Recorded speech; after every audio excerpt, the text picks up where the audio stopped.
มาต่อเวียกที่ค้างไว้แต่มือนั้นเฮาควัดถงไปแล้วพรวนดินไปแล้วมานี้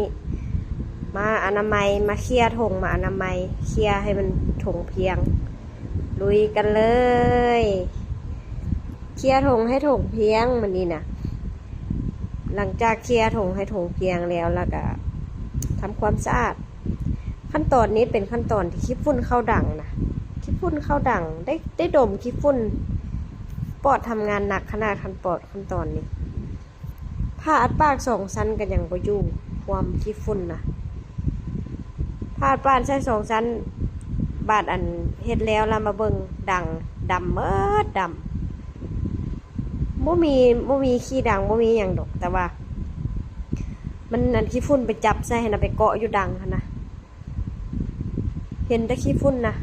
ความแรงความดำเนี่ยว่าขี้เถ้าเนาะแก็บขี้เถ้ามันก็เป็นจังซี่แหละก็ดำแร่ๆสิแหละ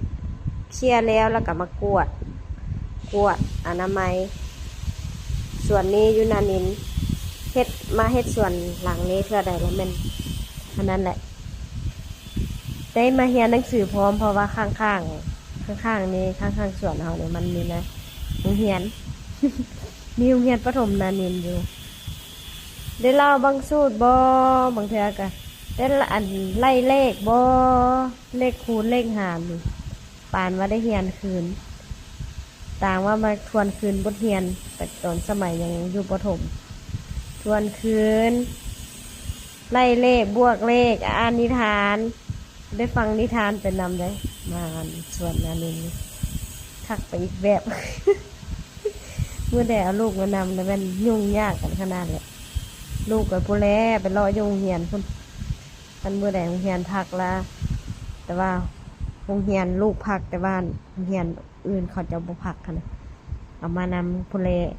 ไปหาอ้ายหาเอื้ออยู่โรงเรียนพุ่นแหละลูกคอยนะไปเรียนหนังสือนำอ้ายนำเอื้อพุ่น อนามัยกระโดนเติบใช้เวลา2 ชั่วโมง3 ชั่วโมงพอแหละทั้งเคลียร์ดินแล้วก็อนามัยแล้วก็ทั้งกวดอนามัยแล้วก็อันนั้นออกกวดเช็คขาปงขาปักผู้อย่างเดแล้วกวดแล้วก็ได้เอาไปทิ่มไปเทใส่กกไม้กกตอกไปสละ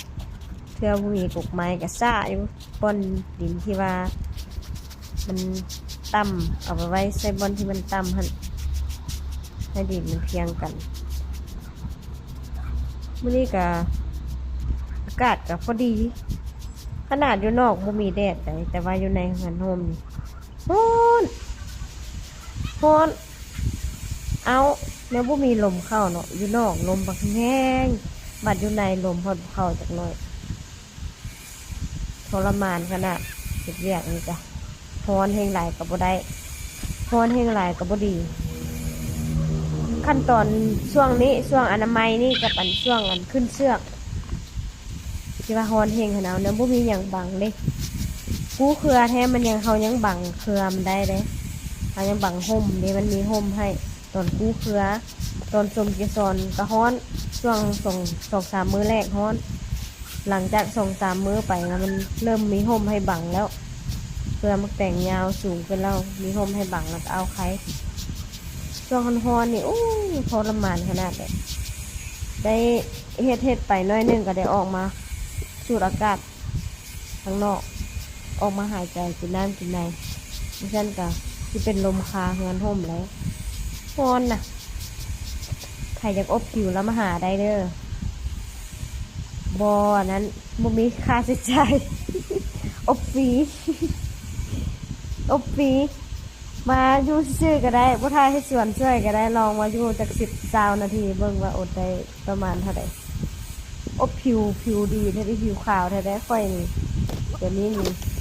รู้สึกว่าขากับตีนนี่ขาวกันหน้าแล้วหน้าค่อยได้ไปไกลละดำวัดตีนวัดขาว่าซั่นบ่ขาวๆ มาหาได้เด้อข่อยอยากอบผิวนะ